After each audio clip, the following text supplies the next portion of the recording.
everyone. Welcome to the program. This is Sunday Politics live on Channels Television. I'm Sean Kimbale in Abuja. We're keeping tabs on the aftermath of the Adamawa governorship election and some of the scenarios which played out. The role, especially of that of the suspended resident electoral commission, Mr. Huduari. And it says it is the man should be investigated and prosecuted, but also it's now INEC has said that they do not know his whereabouts, and it will be important for relevant authorities not to allow this matter die without appropriate actions and final decisions and justice on the matter which obviously threaten Nigeria's democracy. We are not keeping our eyes away, because anything that will destroy our democracy, we must all as a people fight against it. But then those who are collaborators and those who hated that action that has been deemed illegal and a threat to our democracy must be thoroughly investigated and looked into, and all involved brought to justice. Tonight, my guest will be joining us to discuss a pressing issue that has been making headlines in the past days. Over 4,000 Nigerians are currently stranded in Sudan due to various circumstances, and the situation has sparked concern and calls for urgent action. Clashes between forces loyal to Sudan's army chief Abdel Fattah al-Burhan and his deputy Mohamed Abdan Daglo, who commands the paramilitary rapid support forces RSF, has degenerated over the past days, leading to the deaths of about 400 people. And several other, more than 2,000 people, we understand, are severely injured. People in their numbers are now trooping out of that country for fear of more escalation of the crisis, which has become more devastating despite calls for truce from different governments and world and international bodies. Khartoum International Airport had come under heavy bombardment as the rival forces vied for control. Reuters reports that a Saudi Arabian airline plane at Sudan's Khartoum Airport came under fire during clashes on Saturday. Nigerian federal government has said it is risky to evacuate Nigerian nationals in Sudan as a result of the tense situation in the country. So what is the fate of the about 4,000 Nigerians trapped in that country? With us tonight on the program. With us tonight on the program is the Foreign Affairs Minister, Mr. Jeffrey Onyeama, who will be shedding more light on the matter and provide insight into the government's efforts to address the situation. Honorable Minister, thank you so much and welcome to the program. Thank you very much for having me. How many Nigerians are in Sudan that we know? The figure that was given today was 5,500 by the embassy.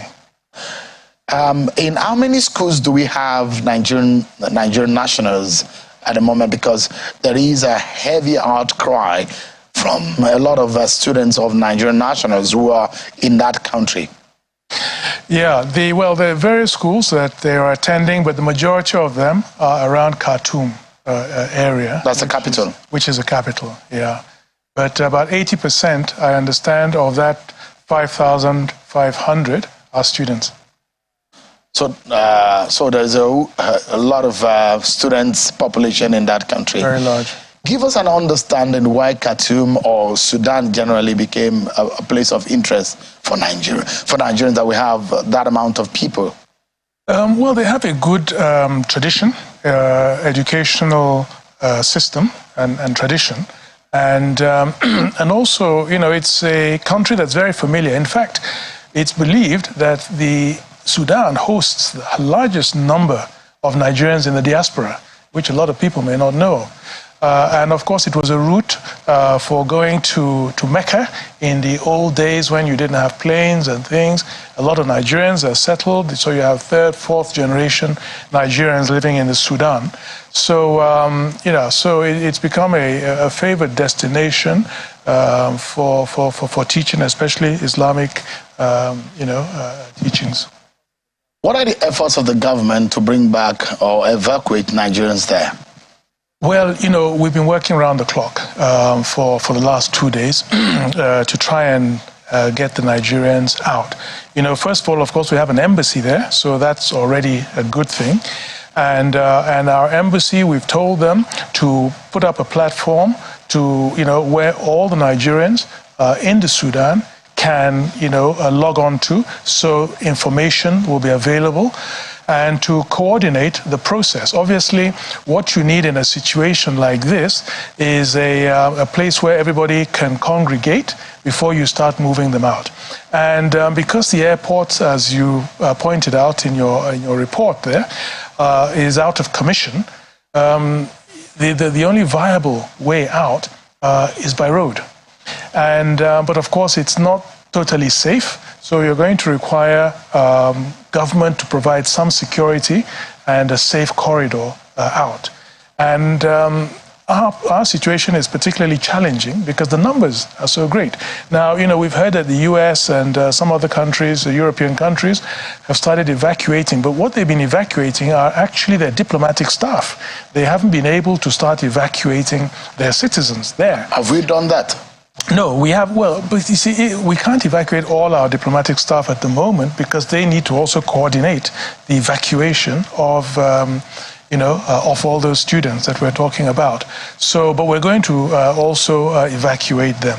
So essentially where we are at the moment is trying to get the authorization from the Sudanese government to undertake this long convoy journey and for them to provide some security.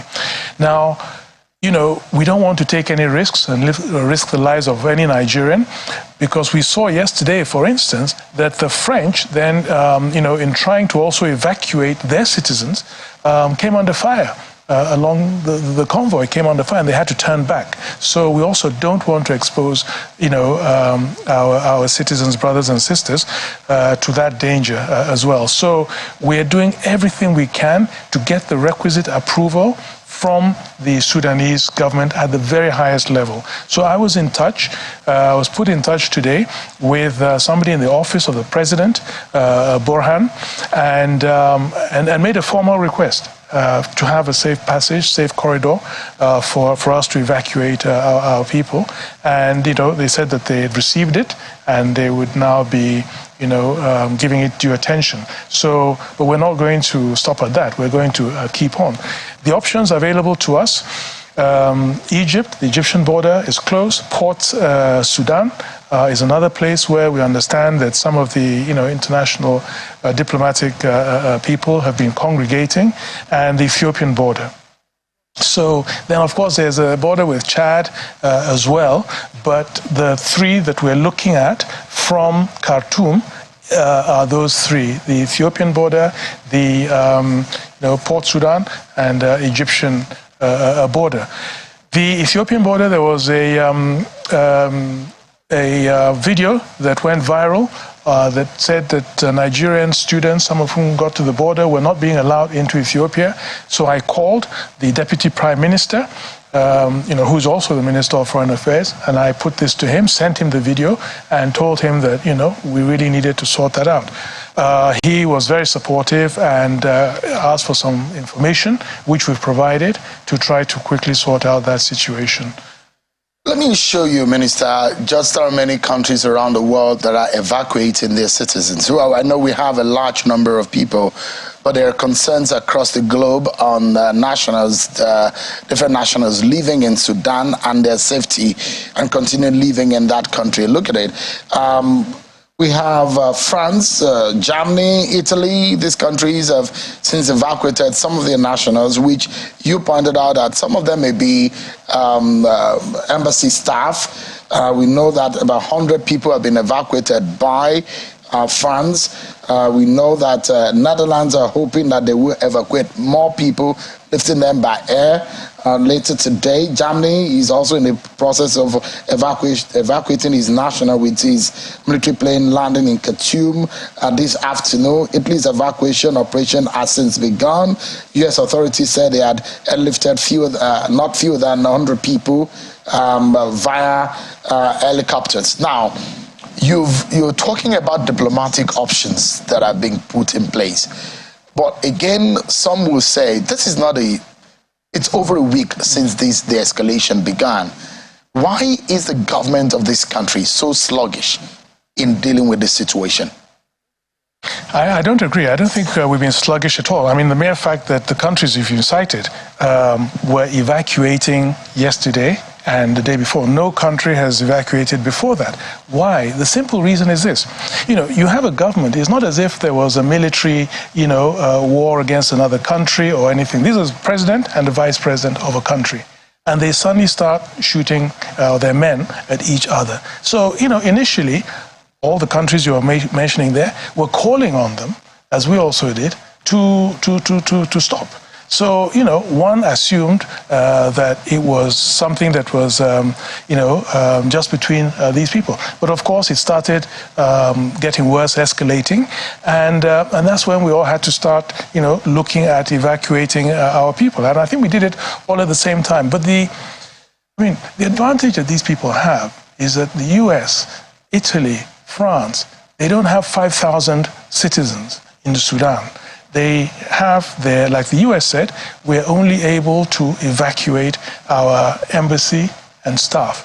And we advise that the other citizens who are there, American citizens, should stay safe and, not come out. So, so the situation, I wouldn't say, is exactly the same. Now, there's also a risk that they took. As you said, helicopters, US helicopters, they have a naval base, close by. And they have those kinds of resources, and evidently they were ready to take certain risks to move those helicopters and other things in there and pull their people out. If we did the same, we would be being very, very selective, because 100 people out of 5,500, who do you take? You just go in, you take out 100 people, only the members of your embassy. We have to look at... I think that is perhaps, Minister, that some people, your critics have said in this scenario, that Nigeria has more number of people in that country, that there are no proactive steps. In fact, the criticism is that there is a passive attitude towards these move in evacuating Nigerians out there. When you have such a huge number, you should think ahead or be proactive. Those are the questions that have been thrown at this government. Yeah, well, I think they're not totally fair and justified, because honestly, nobody envisaged that this thing would get so out of hand as, that planes will be brought in and heavy artillery, And as I said, the countries that have even more resources there, and even the Gulf countries, they only started evacuating yesterday and the day before. So, we're all the countries involved, we're all acting more or less at the same time. And some of those countries were much more engaged in what's going on in Sudan. Either some are being accused of backing one side or the other. But yet we're learning and we're seeing, essentially, that all the countries, Nigeria included, with all of them, we're all doing it at the same time. And nobody has completed the process yet. And so I think it would be unfair to say that, we should have the foresight of, of Hebrew prophets because, to be able to see... Honorable Minister, this did not just, there are those who say that this has its root in the former President Bashir. This is not just something that a lot of people think just, out of the blues. It's something that has been, the feelers are there and can be traced to the former head of that country. And perhaps it leads me to ask, how much of progress has the Nigerian government been able to get? When are we likely to get the first aircraft to airlift Nigerians? Or in fact, if it's not airlifting, but getting Nigerians out of that country, when are we likely to see the first batch of people getting out of that country? Brought out by government, because some are going out on their own. At the moment, tomorrow we could start hiring cars and buses and things and start moving people out. But this would be putting their lives at risk, and no responsible government would do that.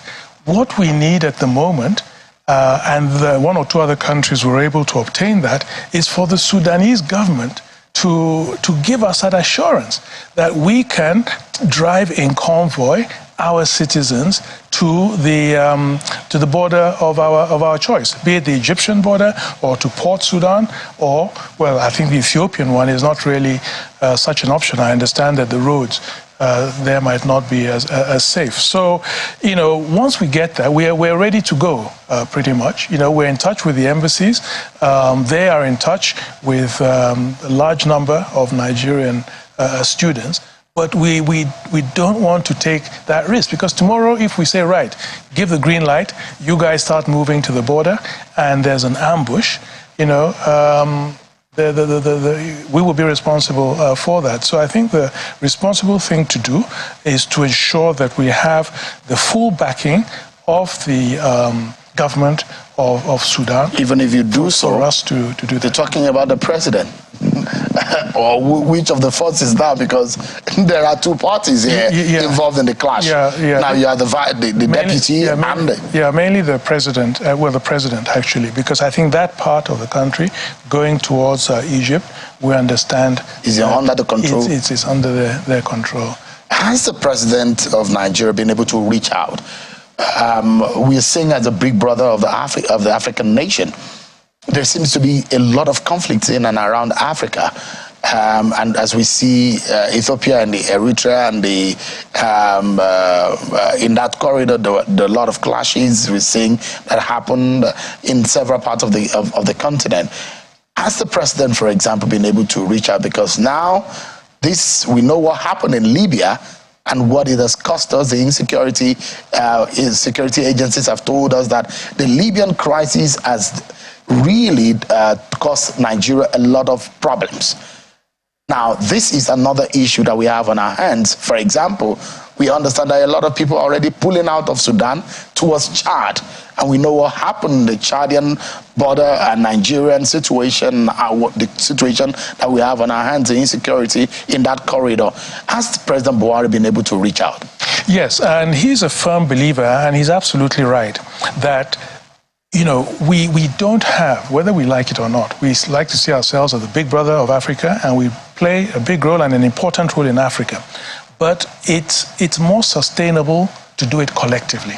So we work through the African Union. And Nigeria, we have the IGAD, which groups those countries, of Eastern Africa, including Sudan, and Nigeria is also a member. And Mr. President has participated in summits of IGAD and also in the framework of the AU, and pushing for an African solution, because this is an African problem. So I think very much he has been engaged, in that way. Now, you spoke about the possibilities of evacuation. So I'm asking now, what are the other options available? Could a military operations from Nigeria be possible? Because we see what other countries do. If the lives of their citizens are threatened, they'll go to any length to get them secured. What are the other options should every other options fail? Is military options an alternative? We'll have to look at the circumstances. We'll have to look at the circumstances. I think we can't, we'll cross that bridge when we get to it. We shouldn't, anticipate situations that will not materialize. The fact of the matter is that this is an internal battle between a president and his vice president. There's absolutely no reason that we can see at the moment why Nigerians in Sudan should be in any way victimized in this situation. But it should be left in no doubt that the security and well-being of Nigeria and Nigerians is a top priority for this government. So that's my worry here, that we did not, 15th of April when this escalated, and since that time, it's been getting worse by the day. we did not envisage, and your critics are saying you should have seen this happen. I mean, you have an institutional and historical memory of this kind of thing. It didn't just happen out of the blues. And so the question that other countries will go out to any length, and to what length would the Nigerian government go in getting their citizens to safety? We will go out of Sudan. Yeah, but I mean, you're expecting something of Nigeria that was not expected of any other country. No country in Sudan started evacuating before a day or two ago. Now, we have conflicts everywhere in Africa, in most places in Africa. In DRC Congo, we have an ongoing conflict. And you look around and you will see other conflicts. In Ethiopia, until very recently, you had a conflict that, could have escalated. At one moment, it was thought that they could have even gone all the way, the Tigrayans, all the way up to Addis. But, it's not because there's a conflict somewhere that automatically you start evacuating your people. They're not even going to leave because they will not see any reason, why they should leave under those circumstances. So to a large extent, it was the same here. What looked to all intents and purposes, all the observers, like, a personal issue between two individuals. And of course, you feel that you can bring them together and calm things down. Their people started shooting at each other. At that point, you're not thinking that you're going to have, the how many of the over 5,000 now are willing to return home? Well, as I said, I've been in touch round the clock with our embassy there, and they've given us a cost estimate, they've given us all the details, and they've given us a figure of 5,500 ready for evacuation. Welfare. Pending when they will get home. Restaurants, hospitals are shut. Nigerians are in dire need of help in that place. Is there any information? Let's assume there is a way to pass this information to them. How can we help you? In the media, for example. Yeah. Or do you need help? Yeah, all the agencies of government are working at the moment, including NEMA, the emergency agency, and they're being contacted to find what the needs are, before evacuation, what immediate needs there might be and how to get it through to them. But as I said, we're hoping that in the next day or two we can start, we'd have got the approval from the Sudanese government to start moving our people out. Our embassies in Egypt, I was in touch with our ambassador in Egypt, also because Egypt is a country that's particularly close to Sudan, to also help to facilitate for this corridor and also for their reception when they, arrive there, their upkeep and so forth. So is our embassy safe enough for in case anybody wants to go there for hiding? Well, in Khartoum, Yeah, but of course, the ideal at the moment, what we've told people is to stay where you are. You don't want to, because it's an unpredictable situation. You don't want to be going, long distances far from where you are domiciled. But obviously, we have a pickup point that has been, I think, that will be communicated to everybody once we, once we've decided that 0 hour has reached when we should commence evacuation. So, this has raised a few issues about Nigeria's foreign policy in relation to Nigerians living abroad, and that there is those who believe that over the last 7 years or more, Nigeria does not have a clear foreign policy that gives safety to its citizens, especially in places where their lives have been threatened. We've seen other nations of the world and their own attitude in their policies about their citizens living outside of their country. What would you say is Nigeria's foreign policy about its citizens living abroad? No, we as a matter of policy, we protect and promote the welfare of Nigerians in other countries. And we do that through many, many different means. I mean, you say that we don't protect Nigerians abroad, but I would beg to differ. I would say, on the contrary, that we have in place a very robust mechanism of, reaching out and defending Nigerians in all the countries in which they are. And I don't know which countries you have in mind, but we react immediately.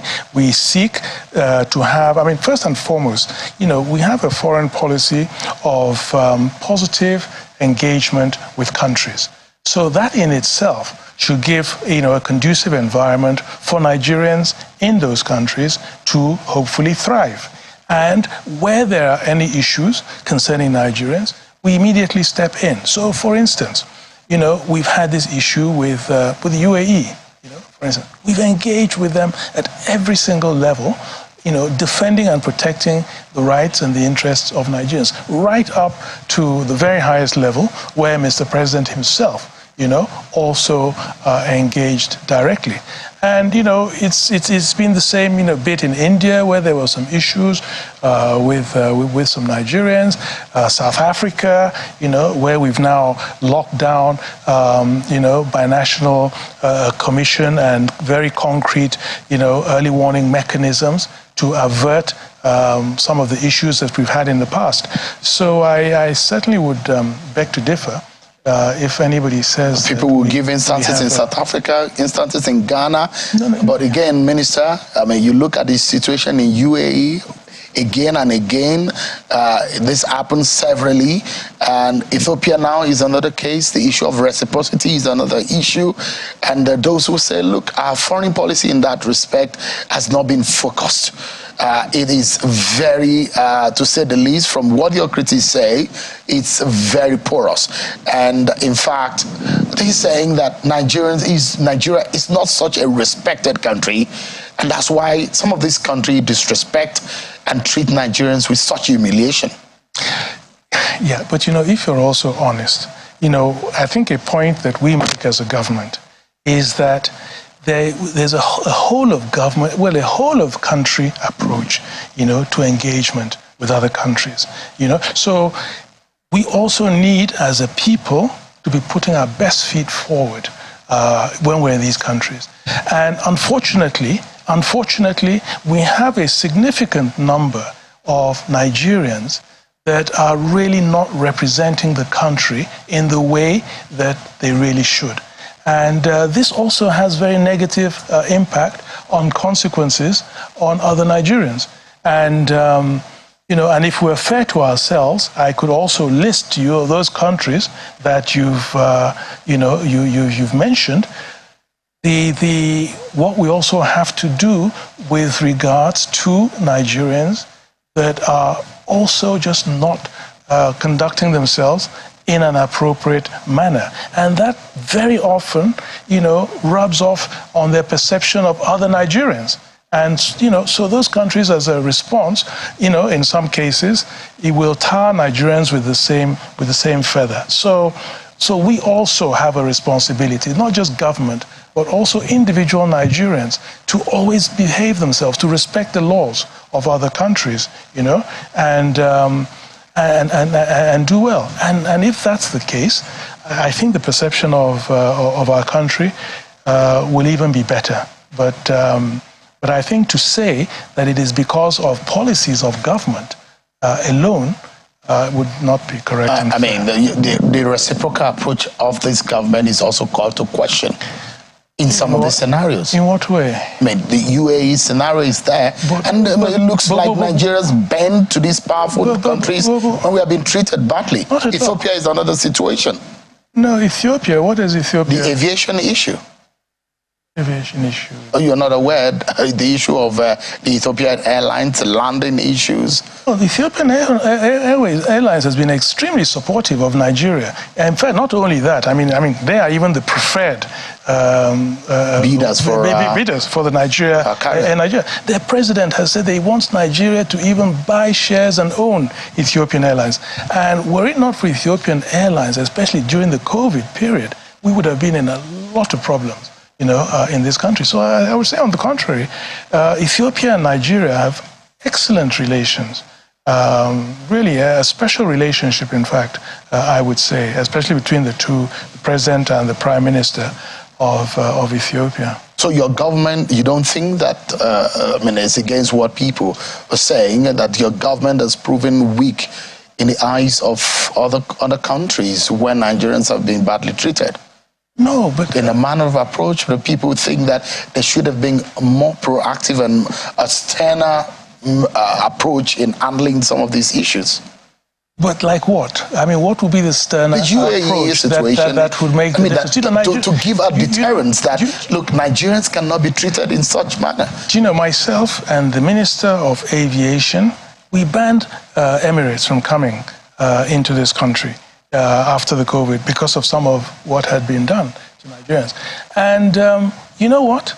The huge clamor from Nigerians and pressure on us to lift the ban from all the Nigerians, that they needed to get to UAE, that they, so we were under a lot of pressure, but we stuck to it, until we got some reciprocal... But it got to such a time that the UAE government placed a visa ban.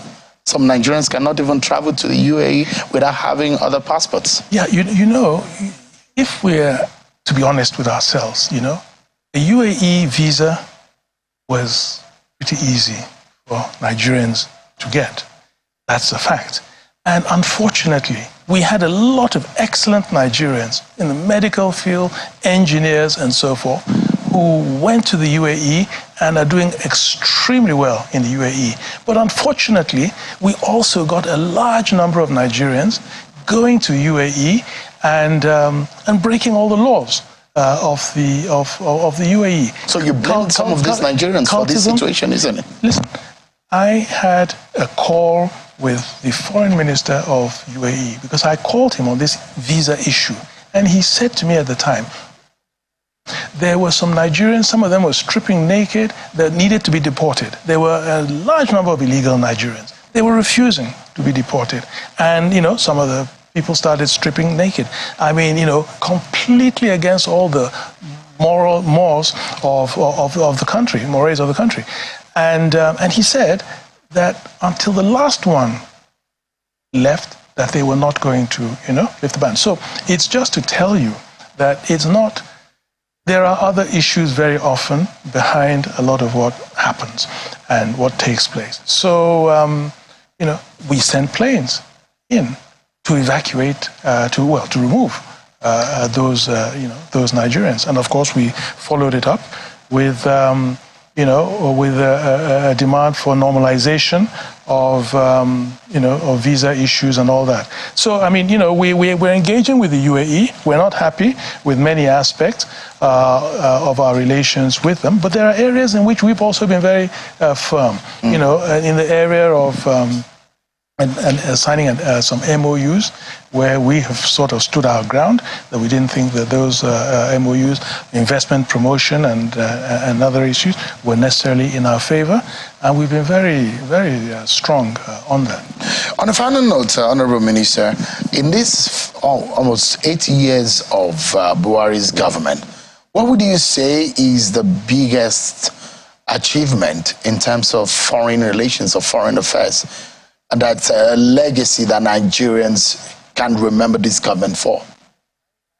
Yes, I honestly believe that notwithstanding what you have said, that we have been able to have a level of friendship with countries across the world that, that probably we didn't have before.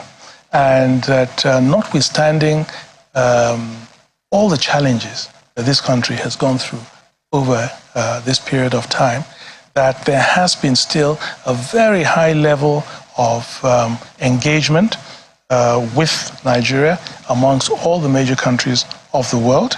And I would also say that at the multilateral level, Nigeria has been able to, I would even say, punch above our weight to become really a country that is a go-to country, respected when other countries want to push issues forward.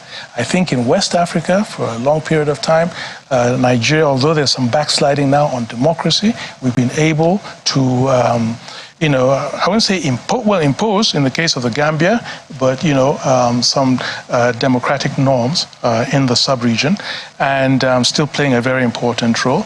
And also in the African Union, continue to make our voices a preeminent voice in Africa. So I would say that this government has done extremely well in Africa, the continent, ECOWAS, the UN, multinational level, and also in our engagement with the most powerful countries of the world, like the US, the Western countries, and others who have, continued to engage very strongly with Nigeria. And, before this government came in, there were bans on exporting all kinds of weapons to Nigeria and so forth.